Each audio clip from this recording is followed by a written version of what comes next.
हाँ भाई नमस्कार। कल अपन लोग पढ़ रहे थे टीथ के बारे में। उसके पहले थोड़ा सा हम इंट्रोडक्शन आपको दे दें। मिश्रा क्लासेस की तरफ से मैं NK मिश्रा सर। मेरा मोबाइल नंबर 9826135699 है। ये आप नोट कर लीजिए। अगर किसी को कोई प्रॉब्लम होती है तो आप इस नंबर पर मुझे कॉल कर सकते हैं। मेरा नंबर 9826135699। दूसरी बात, 4 तारीख से हम ऑनलाइन क्लासेस भी स्टार्ट कर रहे हैं। जिन बच्चों को नीट क्वालिफाई करना है उनके लिए बहुत बेनिफिशियल क्लासेस हैं, क्योंकि पर्याप्त मात्रा में हमें टाइम भी मिल रहा है। कल भी मैंने बताया था नीट एग्जामिनेशन जुलाई या अगस्त के पहले नहीं होने वाला है। आपको पर्याप्त समय मिल रहा है, आप उसका यूज करें। और विशेष रूप से जब मैं टीचिंग करता हूं तो जो पॉइंट मैं इंपॉर्टेंट बताता हूं उनको जरूर आप ध्यान में रखें, क्योंकि उन्हीं पॉइंटों पर आप PMT में देखोगे कि क्वेश्चन आसपास घूमेंगे। तो खैर, कल की चर्चा हम आगे शुरू करने जा रहे हैं। कल हम टीथ के बारे में बता रहे थे आपको। टीथ की ओरिजिन देखा जाए तो टीथ के बारे में कल हमने चर्चा की थी। टीथ की ओरिजिन कैसी होती है? एक्टोमीजोडर्मल।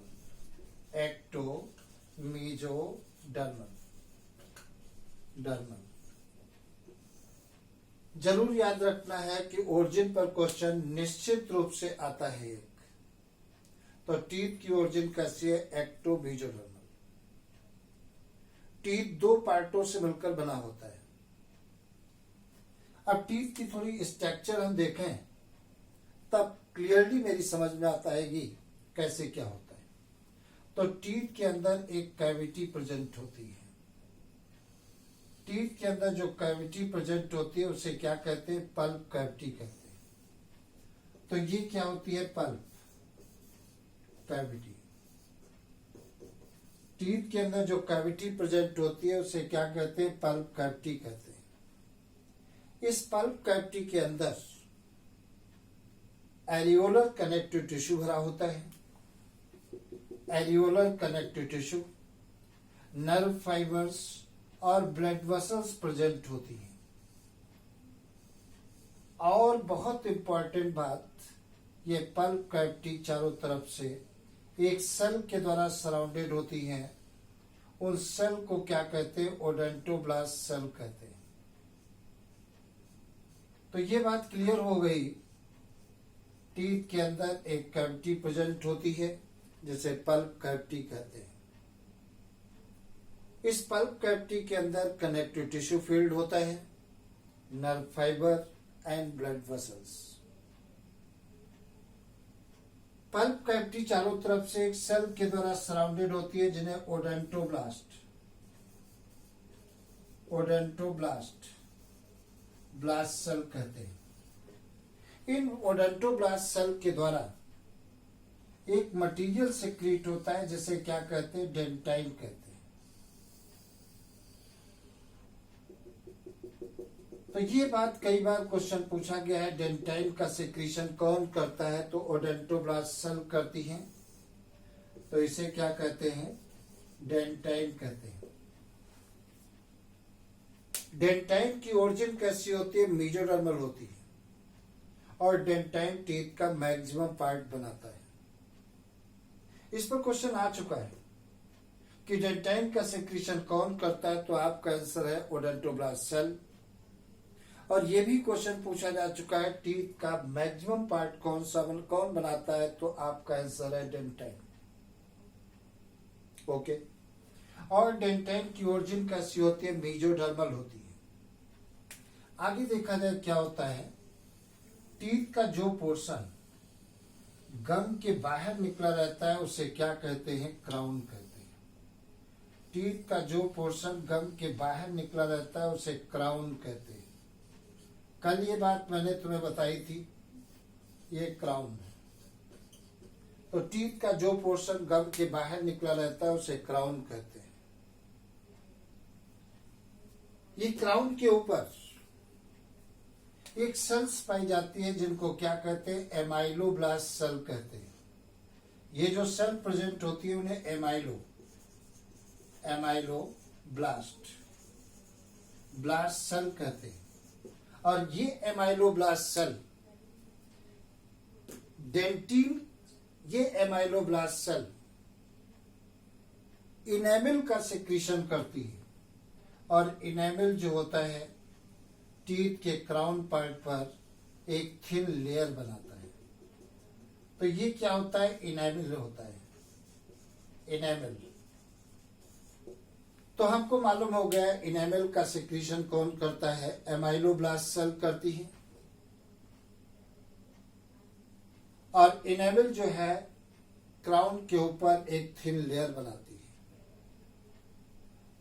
अगर क्वेश्चन पूछा जाता है, जो कि कई बार क्वेश्चन पूछा जा चुका है, बॉडी का हार्डेस्ट मटेरियल कौन सा है या हार्डेस्ट पार्ट कौन सा है, तो आपका आंसर होगा इनेमिल। मत कंफ्यूज होना, बॉडी का सबसे हार्डेस्ट पार्ट कौन सा है, इनेमिल है। अगर तुमसे पूछ लिया जाए सबसे ज्यादा कहा कि मसल्स स्ट्रांग होती है, तो आपकी जा मसल्स जो है सबसे स्ट्रांगेस्ट होती है। दूसरी बात देखा जाए, इनेमिल दो चीजों से मिलकर के बना होता है। एक कैल्शियम फास्फेट होता है CA3PO4 का होल ट्वाइस, और प्लस CaCO3 इन दो चीजों से मिलकर के क्या बना होता है, इनेमिल बना होता है। तुमने 10th क्लास में ही सीखा है फार्मूला बनाना। हम एक बार फिर से तुम्हें रिवाइज करा दे रहे हैं। जैसे कैल्शियम की वैलेंसी क्या होती है, 2+, फास्फेट की वैलेंसी क्या होती है, 3- होती है। और जब कभी कोई फार्मूला बनता है तो वैलेंसी इंटरचेंज हो जाती है। तो क्या बन जाएगा, CA3PO4 का होल ट्वाइस। इसे क्या कहते हैं, कैल्शियम फास्फेट कहते हैं। तो तुम्हें याद रखना है इनेमिल बॉडी का सबसे हार्डेस्ट मटेरियल होता है। इस पर क्वेश्चन कई बार आता है और आ चुका है, गलतियां नहीं करना है। इनेमिल की ओरिजिन कैसी होती है, एक्टोडर्मल। डेंटिन की ओरिजिन कैसी है, मेजोडर्मल। दांत की ओरिजिन कैसी है, एक्टोमेजोडर्मल।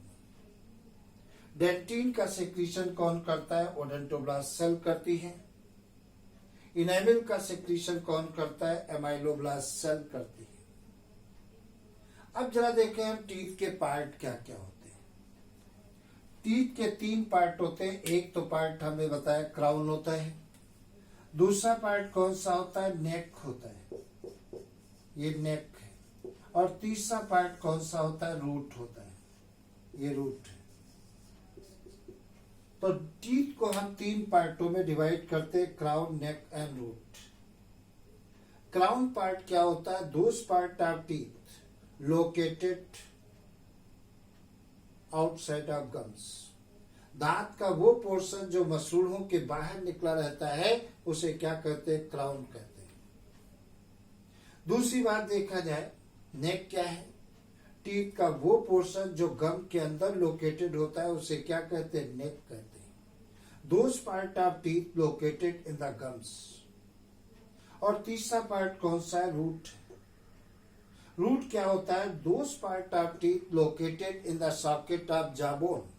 ये जाबोन है, जाबोन के अंदर जो गड्ढे होते हैं, सॉकेट होते हैं, टीथ का जो पोर्शन जाबोन के सॉकेट के अंदर लोकेटेड होता है उसे क्या कहते हैं, रूट कहते हैं।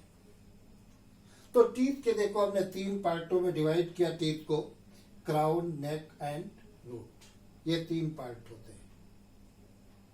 तो ये तो मैंने बताया है टीथ के पार्टों के बारे में। क्वेश्चन लेवलिंग पर भी आ जाता है, तुमने लास्ट ईयर देखा है, लेवलिंग पर भी क्वेश्चन आते हैं, मैच द कॉलम पर भी क्वेश्चन आते हैं। तो लेवलिंग पर भी विशेष रूप से तुमको ध्यान देना होगा। आगे देखा जाए, अब टीथ के टाइप्स अपन देखते हैं। अगर जो हम types of teeth on the basis of growing के बेसिस पर देखा जाए, उगने के आधार पर टीथ के टाइप अगर देखते हैं, तो types of teeth on the basis of growing, growing के बेसिस पर टीथ कितने टाइप के होते हैं? 2 प्रकार के होते हैं।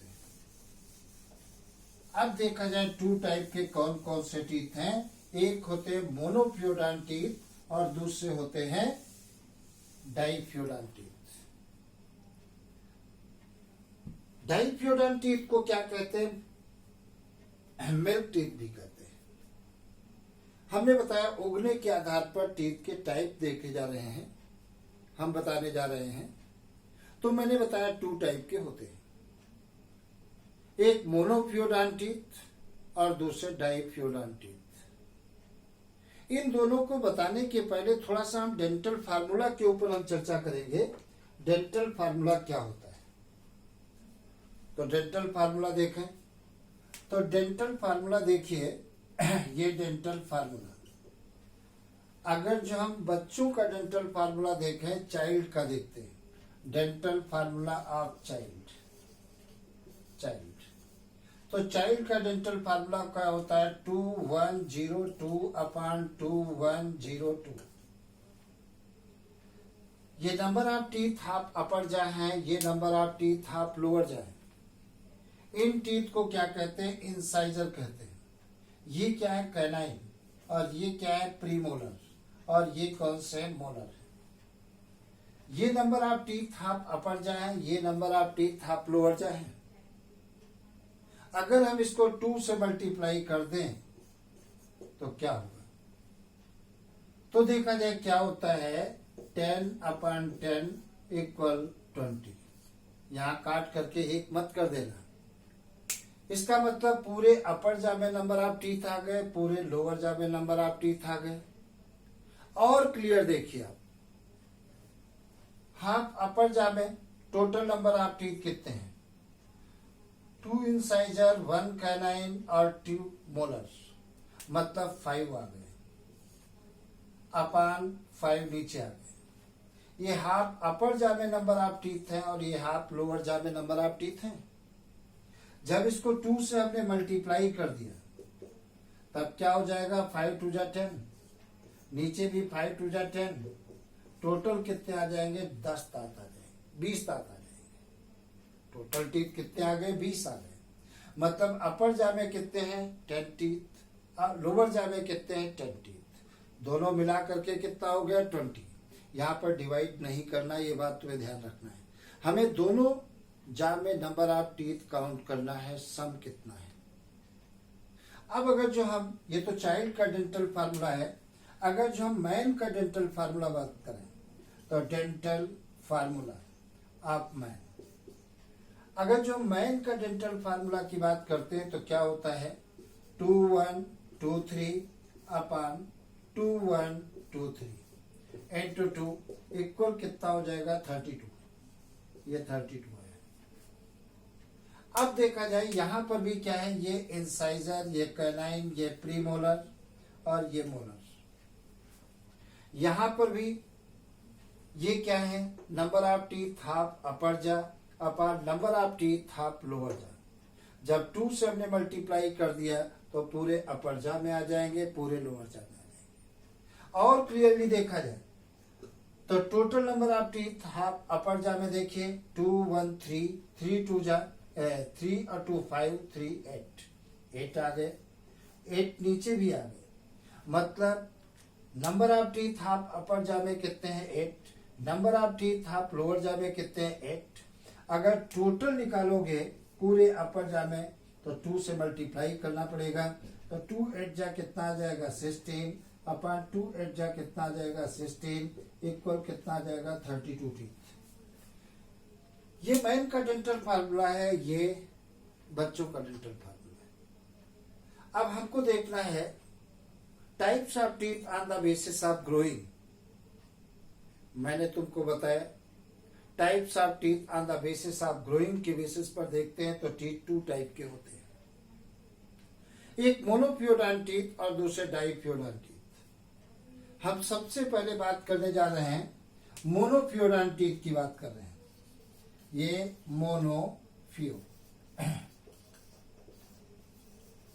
मोनोपियोडॉन्ट टीथ की बात कर रहे हैं।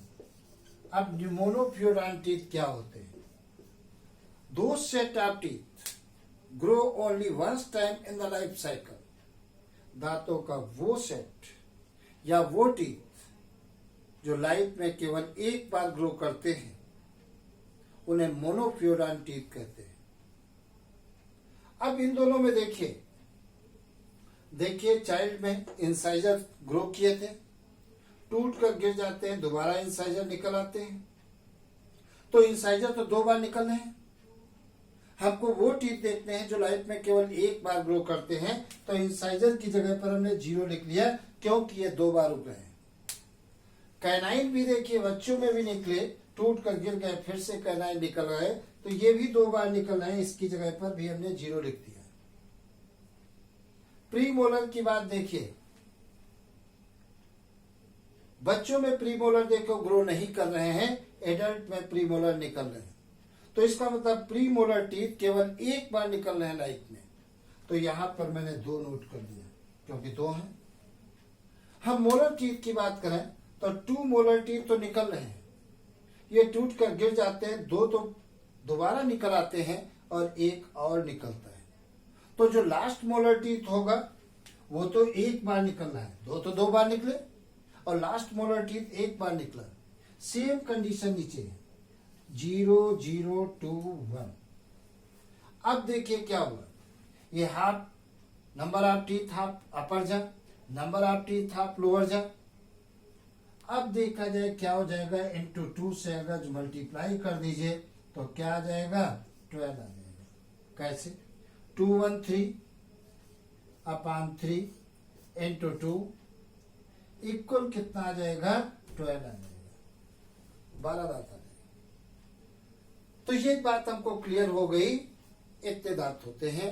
तो वो ये दांत जो है 12 टीथ जो है लाइफ में केवल एक बार ग्रो कर रहे हैं, इसीलिए इन टीथ को क्या कहते हैं, मोनोपियोडॉन्ट टीथ कहते हैं। क्या कहेंगे, मोनोपियोडॉन्ट टीथ कहते हैं। तो तुम्हें याद रखना है, इस पर क्वेश्चन आता है मोनोपियोडॉन्ट टीथ कितने होते हैं, टोटल 12 होते हैं। और कौन कौन से ये भी तुम्हें याद रखना है, pre molar and last molar teeth. और लास्ट मोलर टीथ को क्या कहते हैं, विजडम टीथ भी कहते हैं, हिंदी में अक्कल दाढ़ भी कहते हैं। ये विजडम टीथ जो लास्ट मोलर टीथ होते हैं ये 16 से लेकर के और 30 साल की अवस्था के बीच में कभी भी ग्रो कर सकते हैं। ऐसा क्यों है? अपनी बॉडी के अंदर देखा जाए तो more than 100 vestigial organs are present. 100 से ज्यादा वेस्टिजियल ऑर्गन्स ह्यूमन की बॉडी में प्रेजेंट होते हैं। प्रश्न आता है कि वेस्टिजियल ऑर्गन क्या है? वो ऑर्गन जो हमारे एंसिस्टर में तो डेवलप थे, लेकिन एंसिस्टर ने उनका यूज छोड़ दिया, इसलिए वो धीरे धीरे नॉन फंक्शनल हो गए और वो आज नॉन फंक्शनल ऑर्गन के रूप में बॉडी में प्रेजेंट है। ऐसे ऑर्गन जो हमारे एंसिस्टर में डेवलप थे, लेकिन धीरे धीरे उन्होंने वर्क छोड़ दिया और आज वर्कलेस ऑर्गन के रूप में प्रेजेंट हैं। ऐसे ऑर्गन को क्या कहेंगे, वेस्टिजियल ऑर्गन कहते हैं। तो एक तो लास्ट मोलर टीथ जो विजडम टीथ है वो वेस्टिजियल ऑर्गन है। बॉडी के हेयर्स भी वेस्टिजियल ऑर्गन है। आंख की निकटेटिव मेम्ब्रेन जो यहाँ पर है, मांस का टुकड़ा दिखता है, वो भी वह कैसा है, वेस्टिजियल ऑर्गन है। खैर आगे चल करके देखेंगे वेस्टिजियल ऑर्गन के बारे में।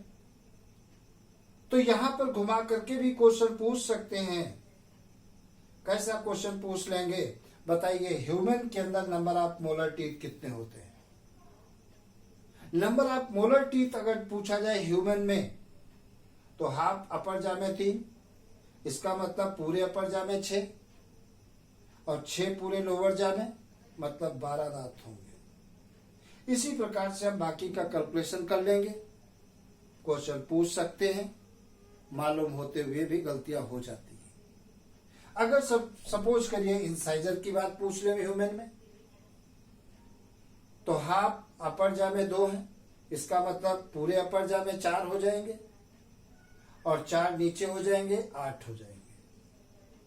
नेक्स्ट यहां पर कैनाइन के बारे में देखा जाए तो कैनाइन हाफ अपर जा में 1 है, तो पूरे अपर जा में कितने हो जाएंगे, 2, नीचे भी 2 हो जाएंगे, टोटल कितने हो जाएंगे, 4 हो जाएंगे। इस प्रकार से अंदर से भी क्वेश्चन पूछ ले जाते हैं, मालूम होते हुए भी क्वेश्चन मेरा गलत हो जाता है। बस यही गलतियां बाद में केवल पश्चाताप करने को रह जाती हैं और हम सिलेक्शन से चूक जाते हैं। बातें छोटी हैं लेकिन हमको बहुत पीछे धकेल देती हैं अगर हम इन बातों के प्रति सिंसियर नहीं रहेंगे तो। इसलिए छोटी सी छोटी बात को हम कंसंट्रेट होकर के देखेंगे। दूसरी बात देखा जाए तो ये तो मोनोफियोडान टीथ है। डाइफियोडान टीथ क्या होते हैं? डाइफियोडान टीथ को ही क्या कहते हैं, मिल्क टीथ भी कहते हैं। Total number of milk teeth कितने हैं, 20। डाइफियोडान टीथ क्या होते हैं, वो टीथ जो लाइफ में 2 बार ग्रो करते हैं। Those set of teeth grow 2 times in the life cycle. This is known as diaphragm teeth. वो दांत जो जीवन में 2 बार ग्रो करते हैं उन्हें डाइफ्यूडान टीथ कहते हैं और इनकी संख्या कितनी है, 20। आप देख सकते हैं ये डाइफ्यूडान टीथ है। ये बच्चों में ग्रो करते हैं 20 टीथ। कौन कौन से हैं, इंसाइजर है, कैनाइन है और फर्स्ट 2 मोलर टीथ। प्रीमोलर तो एब्सेंट है, ये बच्चों में ग्रो किए। लगभग 10-12 साल की अवस्था तक टोटल दांत ये गिर जाते हैं, उनके स्थान पर नए 20 दांत निकल आते हैं। तो ये 20 दांत जो है 2 बार लाइफ में ग्रो कर रहे हैं, इसलिए इन्हें डाइफ्यूडान टीथ कहते हैं या इन्हें मिल्क टीथ भी कहते हैं। और मोनोफियोडान टीथ कितने होते हैं, 12 है, आपके सामने है।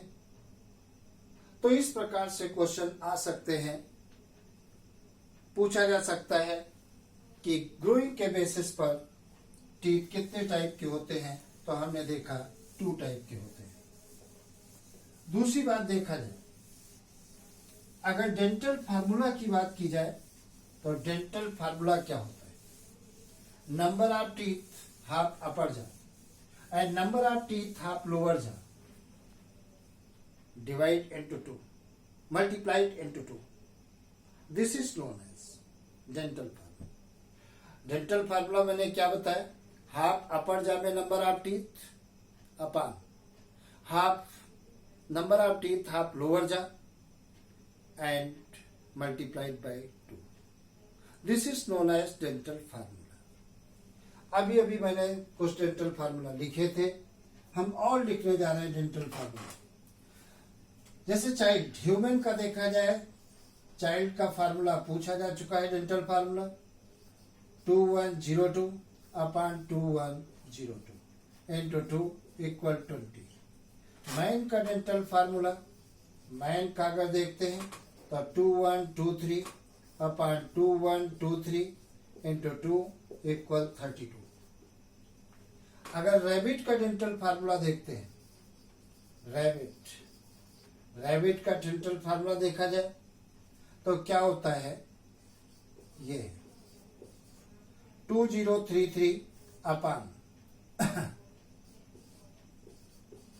1023 इंटू 2 इक्वल 28।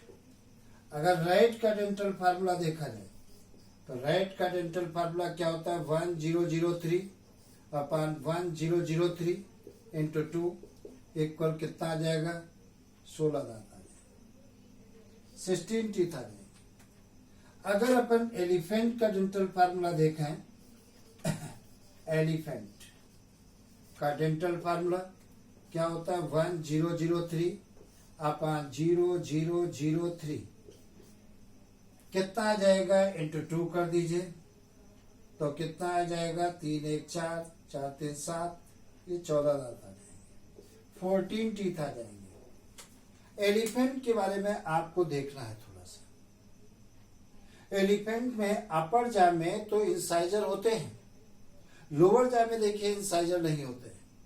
यही अपर जा के इंसाइजर टीथ कंटिन्यूअस ग्रो करके टस्क का फॉर्मेशन करते हैं, हाथी दांत का निर्माण करते हैं। क्वेश्चन आ चुका है तो अपर जाके जो इंसाइजर टीथ होते हैं वो कंटिन्यूअस ग्रो करके क्या बनाते हैं टस्क का फॉर्मेशन करते हैं।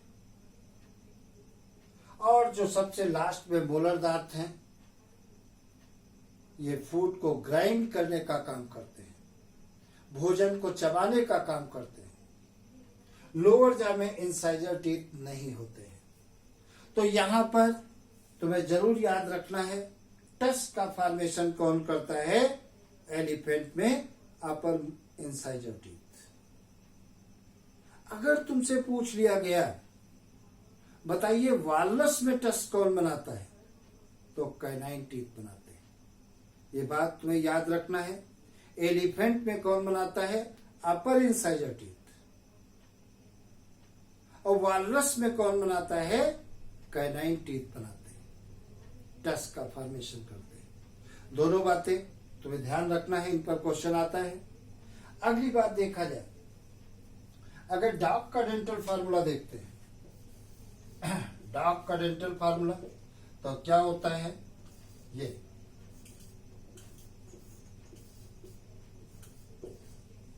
3142 अपॉन 3142 इंटू 2 इक्वल कितना आ जाएगा 42 आ जाएगा। अगर हॉर्स एंड पिग का डेंटल फार्मूला देखें हॉर्स एंड पिग का डेंटल फार्मूला देखते हैं तो क्या आता है 3143 अपॉन 3143 इंटू 2 इक्वल 44। ये हॉर्स एंड पिग का डेंटल फार्मूला है। अगर तुमसे पूछ लिया जाए बताइए मैमल्स में सबसे ज्यादा टीथ किस में होते हैं तो हॉर्स और पिग में होते हैं। हम मैमल्स की बात कर रहे हैं, हम वर्टिब्रेट की बात नहीं कर रहे हैं, केवल मैमल्स की बात कर रहे हैं। वर्टिब्रेट में तो रेप्टाइल्स वगैरह में बहुत सारे होते हैं। तो तुम्हें याद रखना है मैमल्स में हॉर्स और पिग में टीथ सबसे ज्यादा होते हैं। और डेंटल फार्मूला तुम्हारे सामने है। इन सब में भले ही न याद कर पाओ लेकिन चाइल्ड मैन और एलिफेंट के बारे में जरूर तुम्हें याद रखना है। इनके डेंटल फार्मूला पूछे जाते हैं। दूसरे एग्जाम अगर दे रहे हो फॉर एग्जाम्पल पीएटी दे रहे हो या वेटनरी दे रहे हो तो ये डेंटल फार्मूला भी तुमसे पूछे जा सकते हैं। लेकिन नीट में ये डेंटल फार्मूला नहीं पूछे जाएंगे। नीट में तुम्हारे यहां इन्हीं दो पर क्वेश्चन आएंगे। दूसरी बात देखा जाए बात चल रही है टीथ के ऊपर तो ये तो मैंने डेंटल फार्मूला की बात की। अब आगे देखा जाए अटैचमेंट के बेसिस पर टीथ के टाइप के देखे जाए। Types of teeth on the basis of attachment. Jawbone से टीथ कैसे अटैच हैं इस बेसिस पर देखे जाए। अटैचमेंट के बेसिस पर टीथ अगर देखते हैं तो कितने टाइप के होते हैं। एक्चुअल में 3 टाइप के होते हैं। तो अटैचमेंट के बेसिस पर टीथ कितने टाइप के हैं 3 टाइप के। एक कौन से एक्रोडॉन टीथ, ये एक्रोडॉन टीथ, एक्रोडॉन टीथ। अब प्रश्न आता है कि एक्रोडॉन टीथ क्या होते हैं। सपोज करिए यहां पर ये जाबोन है, मान लेते हैं एक जाबोन है। ये सपोज करिए एक जाबोन मैंने बना दिया। अगर टीथ की रूट जाबोन की सरफेस से केवल टच कर रही है अब उसे क्या कहते हैं? एक्रोडोंटीथ कहते हैं। When root of teeth attach on the surface of jawbone, this is known as acrodonteeth. एक्रोडोंटीथ किसमें होते हैं? फिशेस और एम्फीबियंस में होते हैं। किसमें होते हैं? फिशेस और एम्फीबियंस में होते हैं। दूसरा बहुत इंपॉर्टेंट बात अब बताने जा रहे हैं, थीकोडोंटीथ। थीकोडोंटीथ थीकोडोंटीथ क्या होते हैं? इन पर जरूर तुम्हें याद रखना है थीकोडोंटीथ के बारे में। सपोज करिए यहां पर ये जाबोन है, जाबोन के अंदर एक गड्ढा है, गड्ढे को क्या कहते हैं? सॉकेट कहते हैं। इस प्रकार से जाबोन के अंदर एक सॉकेट प्रेजेंट है, गड्ढा प्रेजेंट है, चाहे वो अपर जा हो चाहे वो लोअर जा हो। हम केवल बात कर रहे हैं, मैमल्स की बात कर रहे हैं इस समय। ये सॉकेट, तो इसको हमने क्या कह दिया? सॉकेट कह दिया, सॉकेट कह दिया। सॉकेट का ही दूसरा नाम क्या है? एल्वियोलाई कहते हैं। क्या कहते हैं? एल्वियोलाई कहते हैं या एल्वियोलस कहते हैं। बहुत अच्छी बात तुम्हें ध्यान रखना है, बात आ गई है एल्वियोलस की। एल्वियोलस टर्म 3 जगहों से रिलेटेड होता है। 3 जगह कौन कौन है?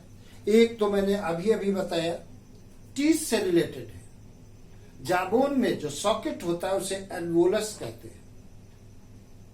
और दूसरा लंग, लंग में एल्वियोलाई को भी क्या कहते हैं? एल्वियोलस कहते हैं।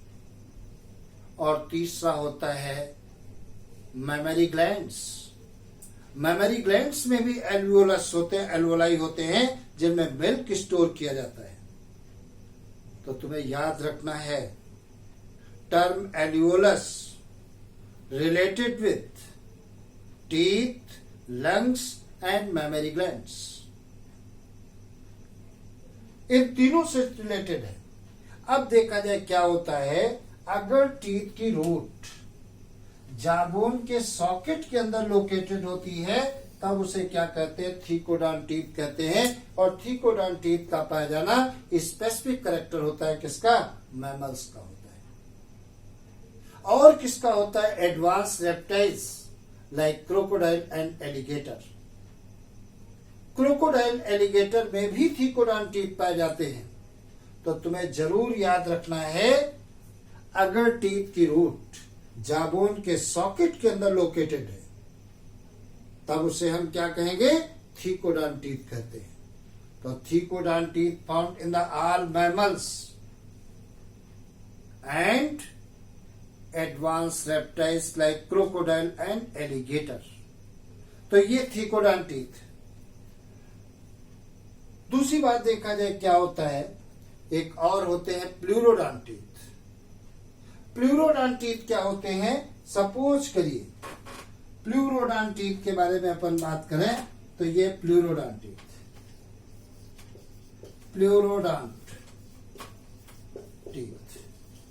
ये प्लूरोडोंटीथ की बात करते हैं तो सपोज करिए यहां पर ये जाबोन है।